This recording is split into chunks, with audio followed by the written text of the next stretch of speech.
Good evening, ladies and gentlemen. I welcome you to this briefing by Foreign Secretary Shri Vikram Misri on the ongoing developments regarding Operation Sindoor.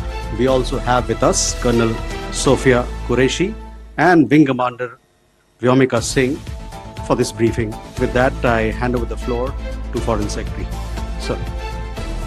Thank you, Lee. Good evening. Thank you all for joining for this briefing. You would have perhaps seen some information related to developments since late last night, early this morning, which has been put out by the Ministry of Defence. Just in case it has been missed, I will request Colonel Sophia Qureshi and Commander Vyomika Singh to just update you and fill you in on the details.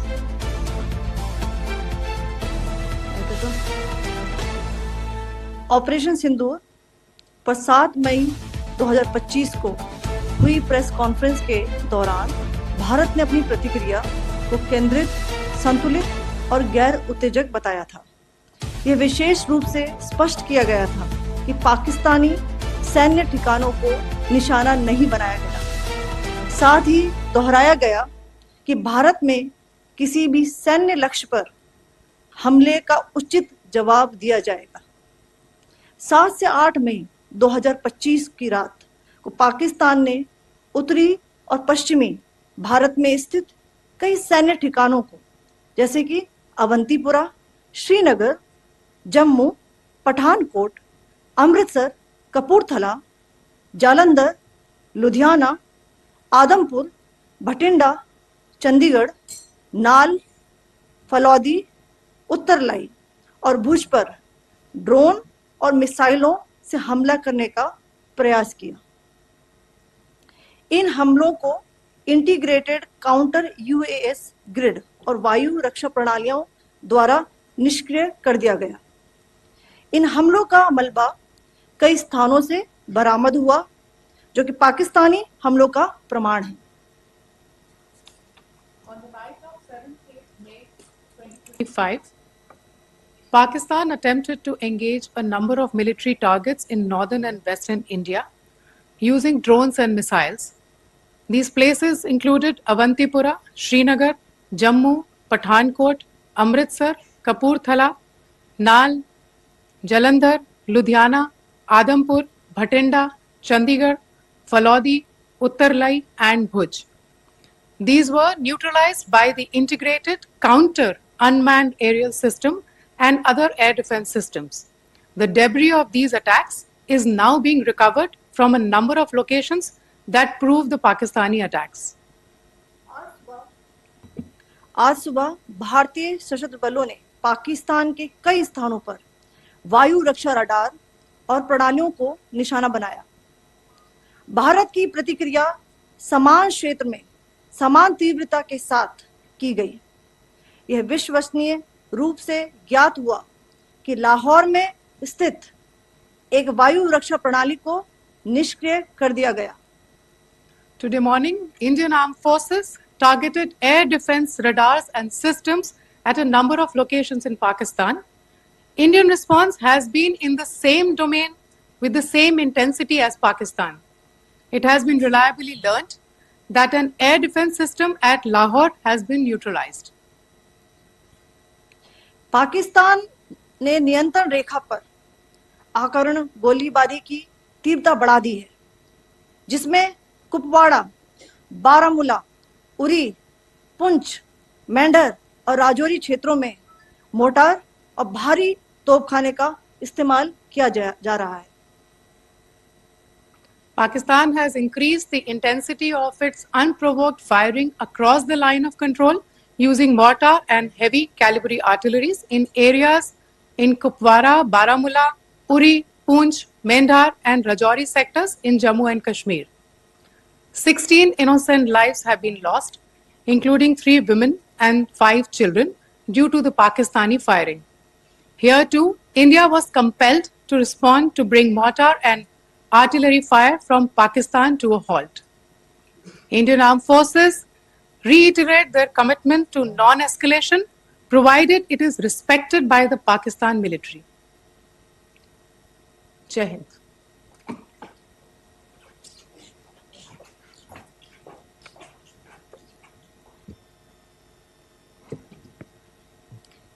Thank you. Friends, this is, as I said, further to the briefing that was provided yesterday and some of the updates that have been just provided by Colonel Qureshi and Wing Commander Singh. I thought that we would just put some of the aspects related to the events that started on 22nd April with the barbaric terror attack in Pahalgam into further context, because there is a certain amount of commentary that has happened with regard to the events since then. And more than the commentary, there has been a lot of disinformation that has been directed at us from across the border. So a few things that I would like you to keep in mind. First of all, there is mention on all sides of escalation.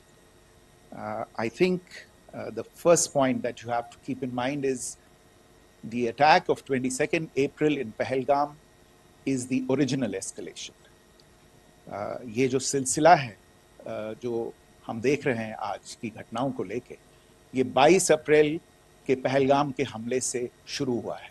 Escalation वहां पे हुआ है और उस escalation का जवाब भारतीय सेना ने, भारतीय फौज ने कल अपने एक्शन से दिया है.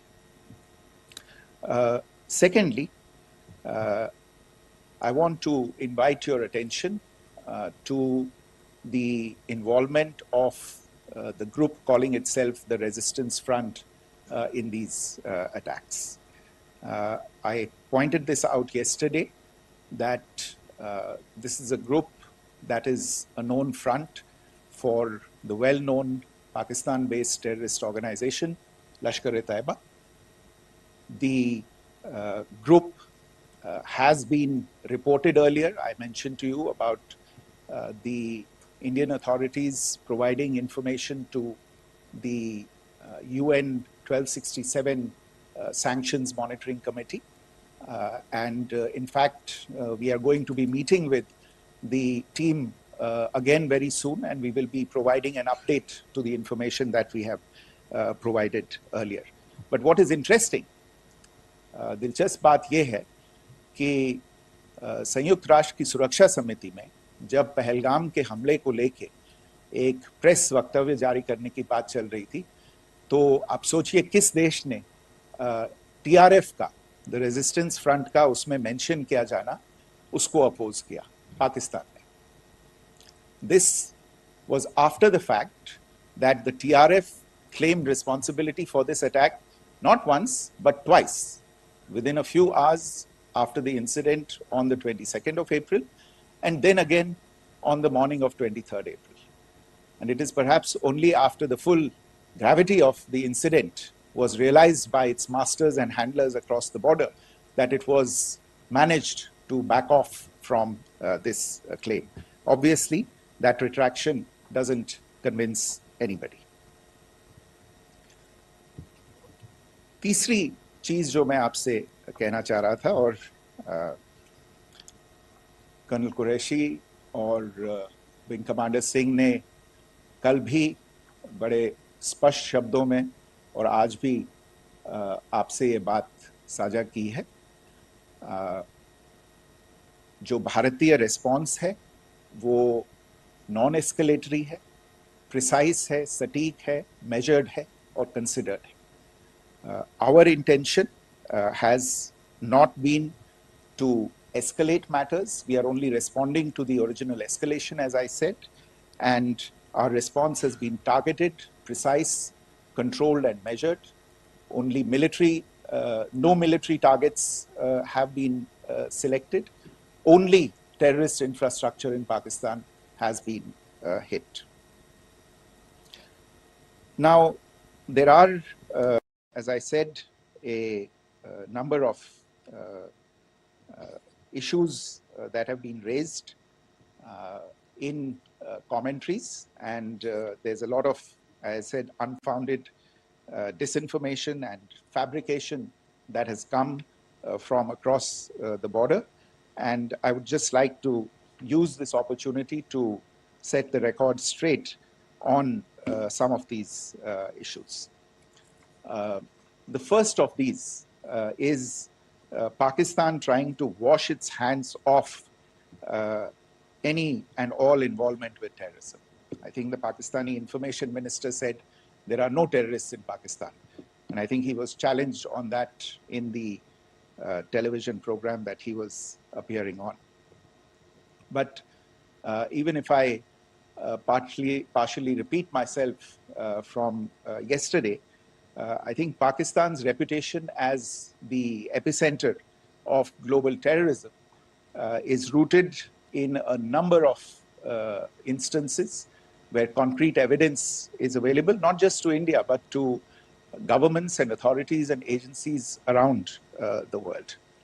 There are several terrorist attacks around the world where Pakistani fingerprints have been found. I don't need to belabor the point with regard to this audience about where Osama bin Laden was found and who called him a martyr. Pakistan has also for decades pursued cross-border terrorism into India with impunity. And as I said yesterday also, in order to deliberately mislead the international community, they claimed that the terrorist Sajid Mir was dead. They came under pressure, and Sajid Mir was then brought back to life, arrested, and is now apparently in Pakistani custody. Pakistan is also home to a very large number of UN-proscribed as well as UN-proscribed terrorists, as well as terrorists proscribed by a number of other governments in the world, including, of course, the Lashkar-e-Taiba and the Jaish-e-Mohammed, as well as their leaders, Masood, Azhar, and Hafiz Mohammed Saeed. आपने देखा होगा हाल ही में पिछले ही कुछ दिनों में पाकिस्तान के रक्षा मंत्री और उनके पूर्व विदेश मंत्री दोनों ने इस बात को माना है कि पाकिस्तान का ऐसे ग्रुप्स के साथ जो रिश्ता है वो क्या रहा है. Both the defense minister and the former foreign minister of Pakistan, I think they've done a more eloquent job of this than I could ever do in terms of describing their country's implication in international terrorism and their involvement in housing these kinds of groups.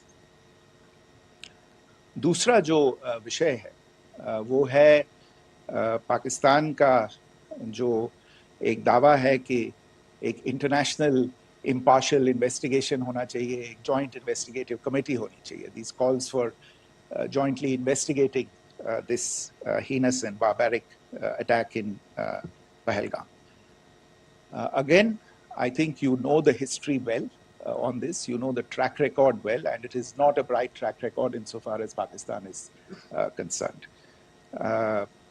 In fact, in the pursuit of justice for the victims of multiple terrorist attacks, whether it be Mumbai in 2008, in Pathankot in 2016, or many others. But in particular for these two attacks, India had offered to cooperate. India provided forensic evidence and urged Pakistan to bring the perpetrators of these attacks to justice. We, in particular with regard to the Mumbai attacks of 2008, where a Pakistani Lashkar-e-Taiba terrorist was captured alive, India provided extensive information and evidence related to the involvement of Pakistani terrorists in this attack. Cases were registered, but you are all aware that these cases have not progressed, despite the formation of judicial teams, etc. And Pakistan has consistently stonewalled all efforts to move the investigation along. In fact, with regard to the Pathankot attack as well, a joint investigative team was formed. We gave access, unprecedented access, I should say, to Pakistani team to the site of the attack. Details of call records data and DNA, etc., were shared with Pakistan. We had shared with them details related that we had been able to access to the addresses of terrorists.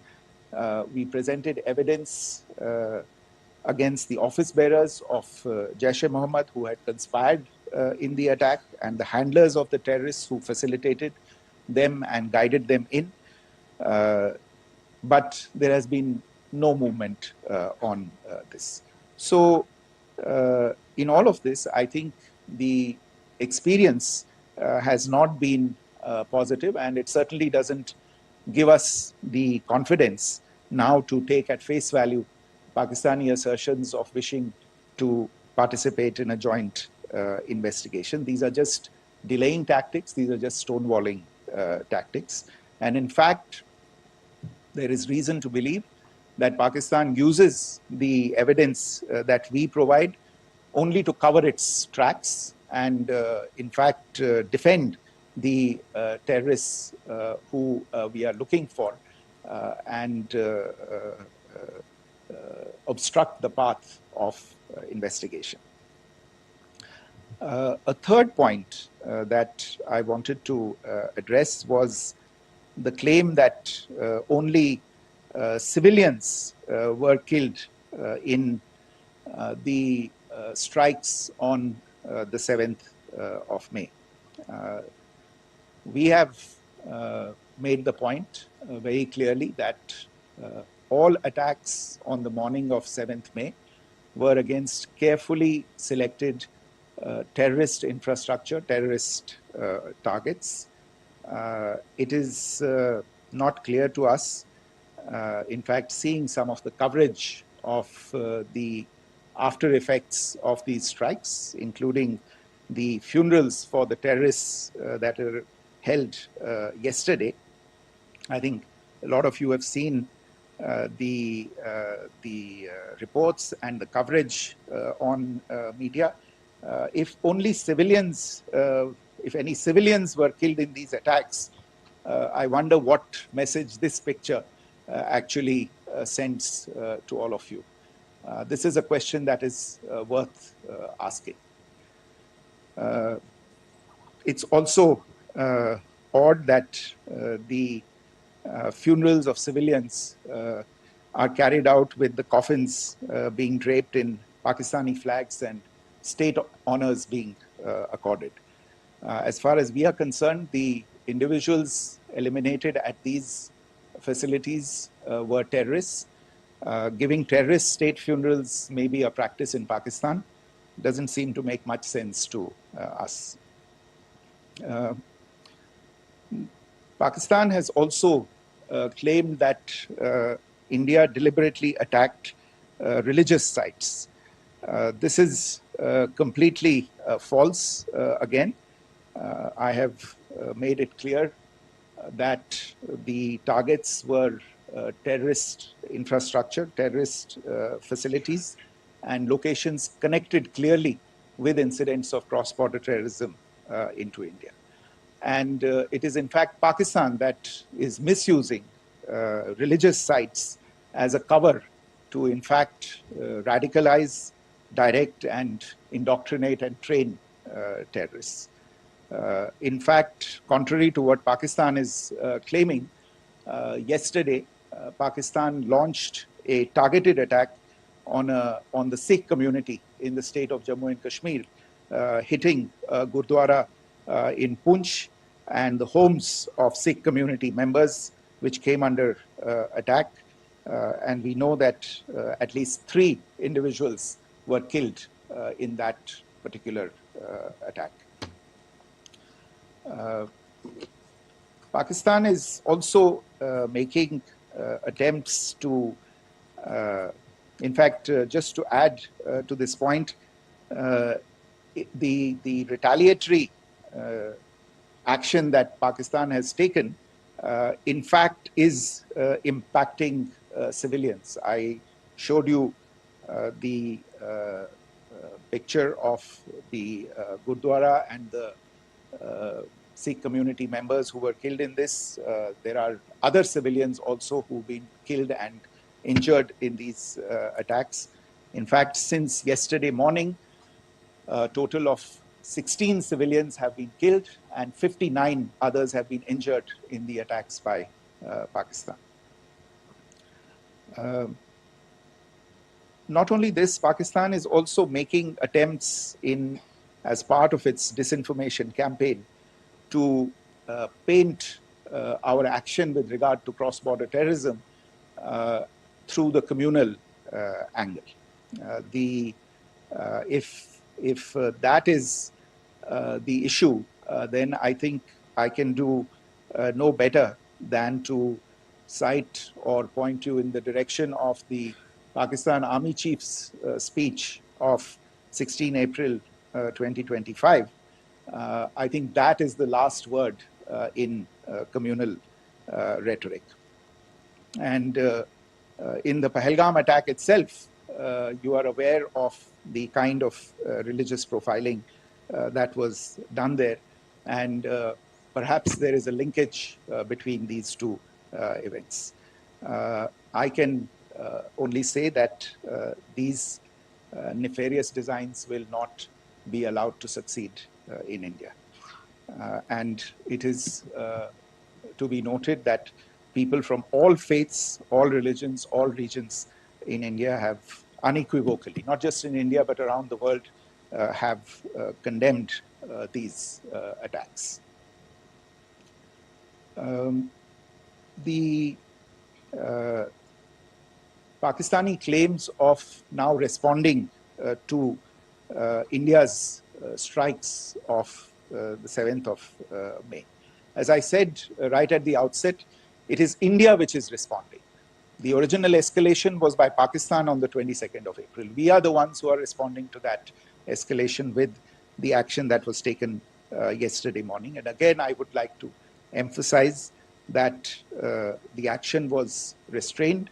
It was directed towards non-civilian, non-military targets and confined to terrorist camps. And again, as we have been saying since yesterday, any further action by Pakistan, some of which we are seeing today, is nothing but escalation by Pakistan now, once again, and will be responded to and is being responded to appropriately. One point that I wanted to also address was the allegations to the targeting of a dam, the Neelam Jhelum project in Pakistan-occupied Kashmir. I want to say that this is an absolute and complete fabrication and a blatant lie. India has targeted only and only terrorist infrastructure, and the details of that terrorist infrastructure, together with the locations, were shared with you yesterday by Colonel Qureshi and Wing Commander Singh. I should note that if this kind of a claim is a pretext for targeting Indian infrastructure of a similar nature, Pakistan will be entirely responsible for the consequences that will undoubtedly follow. Finally, I want to address some issues that have been raised related to the Indus Waters Treaty and the disinformation that has been raised in regard to that as well. The fact is that there have been fundamental changes in the circumstances in which the Indus Waters Treaty was concluded, and they call for a reassessment of the obligations under the treaty. Over the last year and a half to 2 years, India has been in communication with the government of Pakistan. We've sent several notices to them requesting for negotiations to discuss modification of the treaty.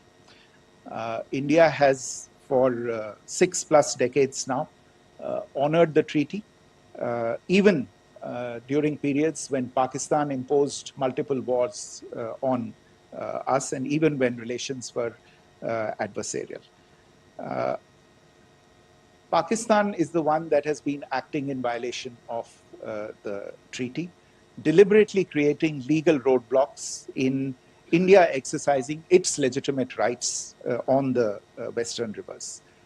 Any projects that India sought to build on the eastern rivers, and even on the western rivers, which we are allowed to by the treaty, were always challenged by Pakistan, thereby hampering our rights to utilize our legitimate waters under the treaty. In fact, if you see, the preamble of the treaty itself states that the treaty was concluded in a spirit of goodwill and friendship.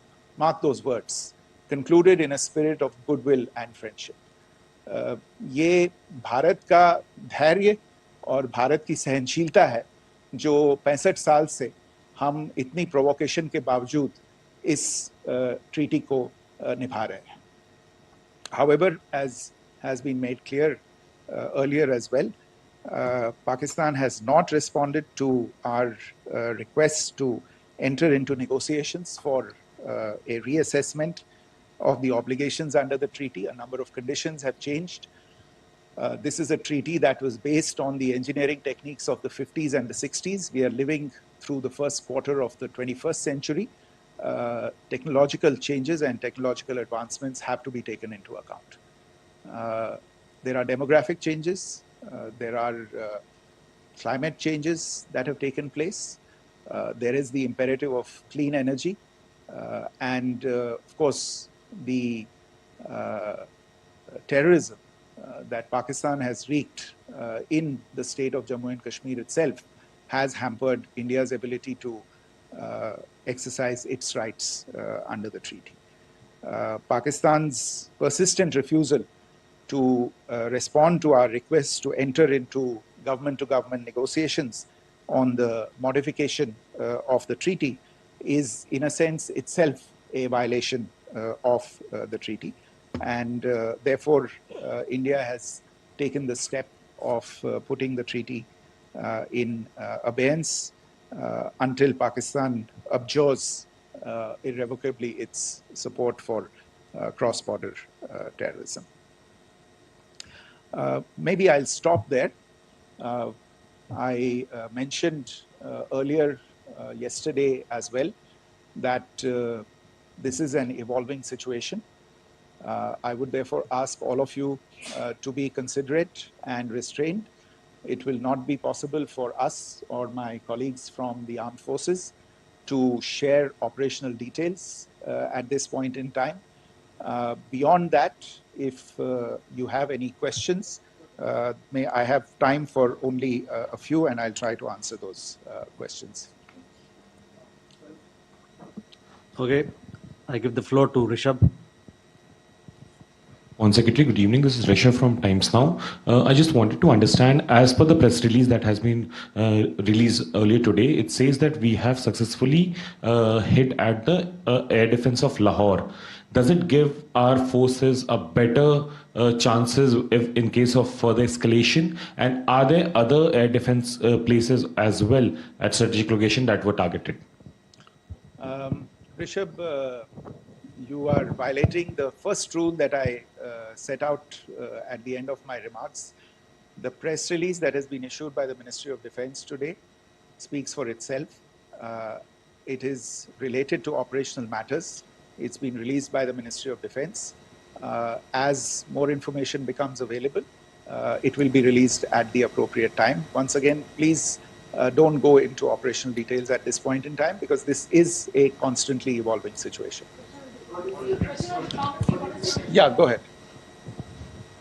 Foreign Secretary Smita Sharma, just wanted to ask, the Pakistani Minister Ishaq Dar in an interview has claimed that the national security advisors of India and Pakistan have spoken to each other, if you could confirm or deny, and is complete severance of diplomatic ties with Pakistan also on the table?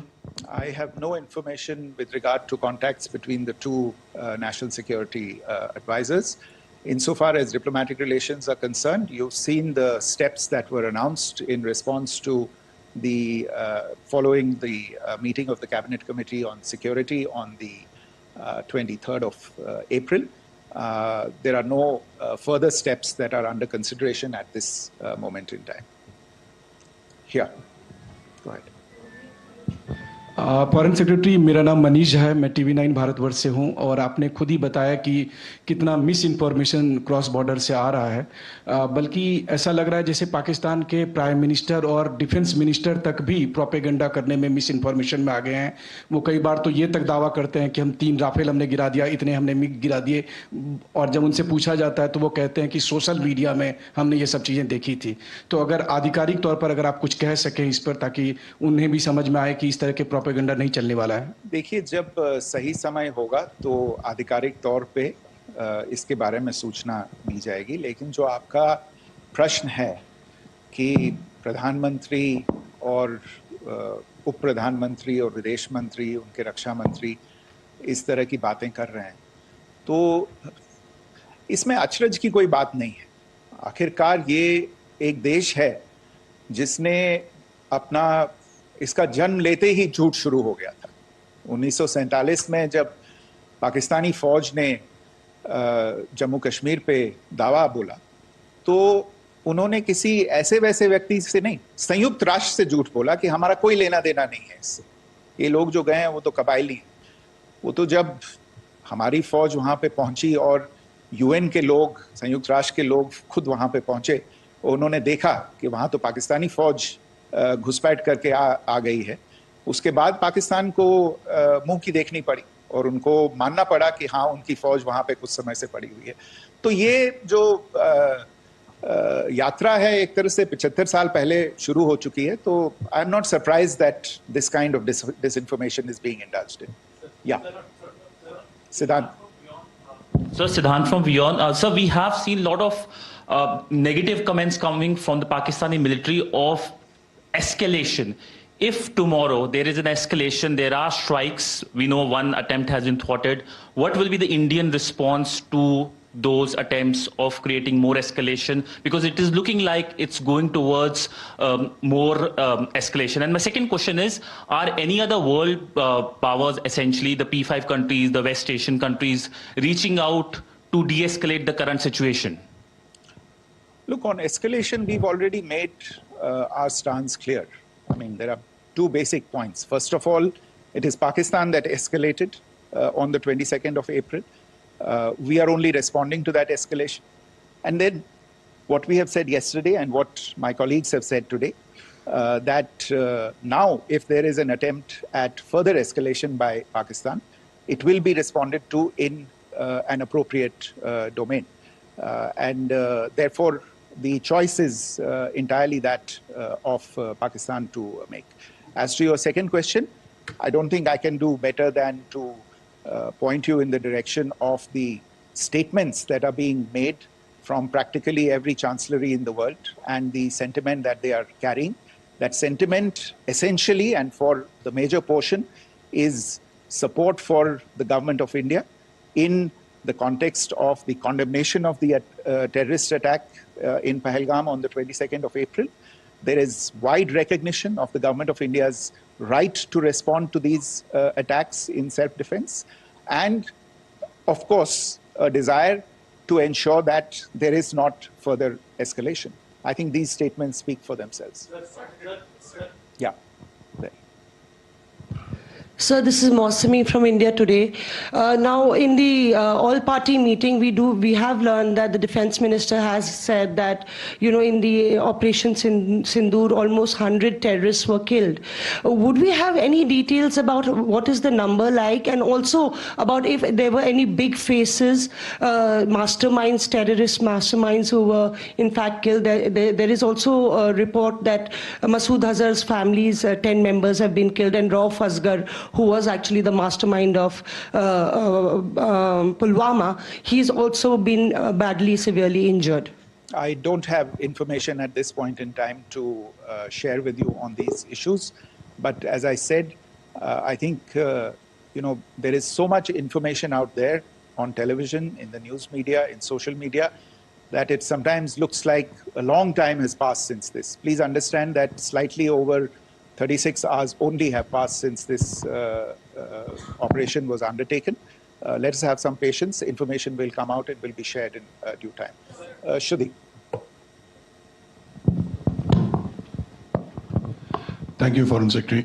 Shruti Ranjan from Bloomberg. Sir, could you give us any understanding whether India has moved the IMF or the World Bank to kind of, sensitize them about the the bailout that Pakistan has, and the kind of stuff that the Pakistan government is doing?